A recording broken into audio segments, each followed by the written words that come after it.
नमस्कार दोस्तों।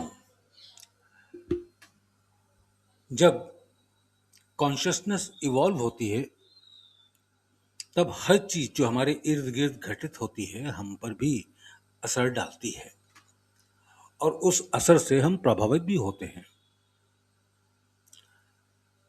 20 जुलाई को जंतर मंतर दिल्ली पर घटित हुई घटना के बाद से कुछ ऐसे घटना चक्र देश में घूमे कि कोई भी संवेदनशील इंसान उनसे अछूता नहीं रहा होगा। और इसी घटना चक्र में कुछ बड़ी इंटरेस्टिंग चीजें भी हो रही हैं और वो दोनों तरफ से यानी सरकार की तरफ से भी या विपक्ष की तरफ से सब तरफ से हो रही हैं। मसलन बड़े आश्चर्य की बात है कि हमेशा हिंदू मुसलमान मंदिर मस्जिद की बात करने वाली सरकारें अब शिक्षा की और स्कूलों की बात करने लगी हैं। मुझे तो बड़ा आश्चर्य हुआ, शायद आपको भी हुआ होगा। कहा जा रहा है कि सरकार ने अपने मंत्रियों और नेताओं को जेन जी तक पहुंचने, उन्हें समझने और उन्हें आकर्षित करने का विशेष ध्यान देने को कहा है। विचार बुरा नहीं है। आखिर आज की जेन जी वो पीढ़ी है जो भाषण सुनने से ज्यादा रील्स देखती है, पॉडकास्ट सुनती है, मीम्स समझती है और 30 सेकंड में किसी भी दावे का फैक्ट चेक कर लेती है। लेकिन असली मजा तो अब आएगा जब जेन जी रिझाओ योजना के तहत सभी मंत्रियों को आदेश दिया गया है कि वो इंस्टाग्राम पर रील बनाएं और उसका डेटा सरकार को दें कि कितने लाइक्स हुए, कितने फॉलोअप हैं, जेन जी से संवाद बढ़ाएं, उनके बीच जाएं, वगैरह वगैरह। वन मिनिस्टर वन यूनिवर्सिटी ये टास्क दिया गया है, यानी एक मंत्री को एक यूनिवर्सिटी का टास्क दिया गया कि आप वहां जाइए और जेन जी से वहां बात करिए। अब आएगा मजा। हमारे आदरणीय और पढ़े लिखे मंत्रियों को क्या आप कल्पना कर सकते हैं कि देश के गद्दारों को गोली मारो सालों को जैसे अमर नारे देने वाले सांसद या मंत्री जब यूनिवर्सिटी में जाकर रील बनाएंगे या जेनजी से बात करेंगे तो वो रील बनाएंगे या उनकी रील बनेगी, ये तो वक्त ही बताएगा। ऐसे मंत्री जो कल तक जेनजी को दहशतगर्द, वायरस, टुकड़े टुकड़े गैंग, अराजक, देशद्रोही कह रहे थे, वही अब उनको फ्रेंड्स कह के उनसे बात करेंगे। इंटरेस्टिंग है ना। और मजे की बात यह है कि हमारे मंत्रियों को तो भाषण देने की आदत है, अपनी बात सुनाने की आदत है, सुनने की आदत तो उनकी होती नहीं है। और इस नए प्रयोग में उनको जेनजी की बात सुननी है। कल्पना कीजिए कि कल तक जो नेता मंच से कहते थे मेरे प्यारे देशवासियों, अब वही कैमरे के सामने कहेंगे हे गाइस व्हाट्सअप, आज बात करते हैं न्यू इंडिया की। और पीछे खड़ा कोई सोशल मीडिया कंसल्टेंट उनको धीरे से समझाएगा सर थोड़ा जेनजी वाला वाइब लाइए। नेताजी तुरंत गर्दन हिलाकर पूछेंगे वाइब कौन सा विभाग देखता है।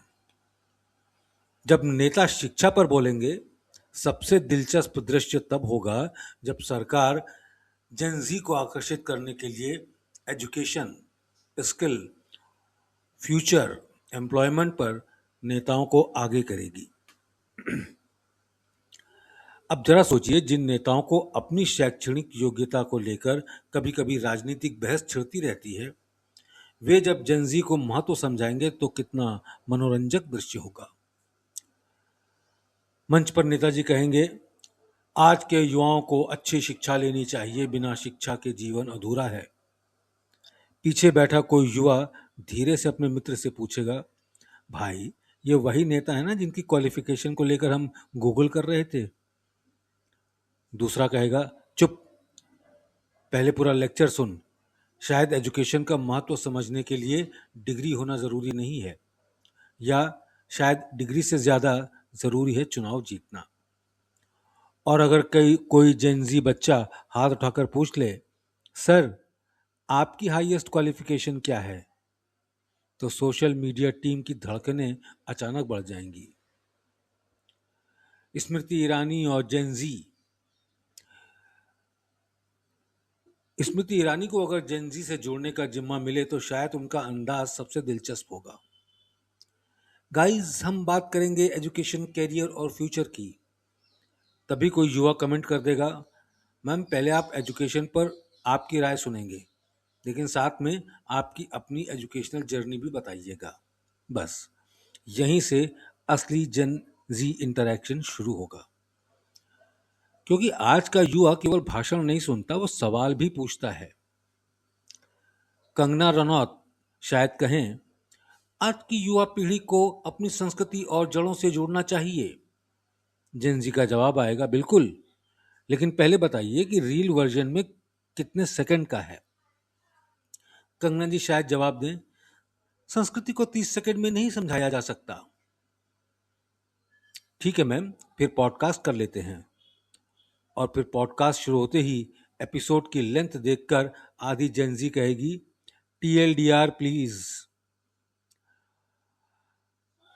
ड्रीम गर्ल हेमा मालिनी जी अगर जेनजी के लिए रील बनाएं और कहें, आज की युवा पीढ़ी को संस्कार और आधुनिकता दोनों चाहिए, तो कमेंट बॉक्स में कोई लिख देगा, मैम कोलैब।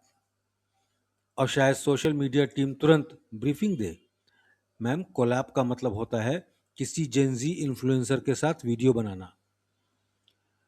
फिर अगले दिन headline, Hema Malini joins Gen Z. आदरणीय संबित पात्रा जी, जेनजी के लिए एंगेजमेंट का अलग ही अनुभव होगा। संबित स्पीक्स, जेनजी से सीधी बात, जेनजी से पूछें, सर आपकी फेवरेट मीम कौन सी है?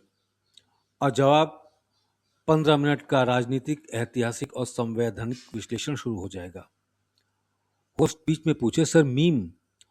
और जवाब आए, पहले आप मीम के ऐतिहासिक संदर्भ को समझिए। जेनजी, भाई रहने दो।